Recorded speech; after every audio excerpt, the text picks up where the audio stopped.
ঢাকা বিশ্ববিদ্যালয়ের শিক্ষকবৃন্দ আমাদের আজকের এই সমাবেশে এসে যোগ দিয়েছেন। আমরা সবাই করোনার নিয়ে তাদেরকে শিক্ষকবৃন্দ এবং নেতৃবৃন্দ এখানে বসেছেন।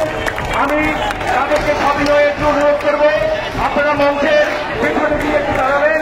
আমাদের এখানে নাটক হবে, অন্যান্য পরিবেশনা উঠলে হবে, আপনারা একটু সহযোগিতা করুন দয়া করে। পিছনে আমাদের মঞ্চের পিছনে ওদিকে চেয়ার রাখা হয়েছে, আপনারা একটু বসুন।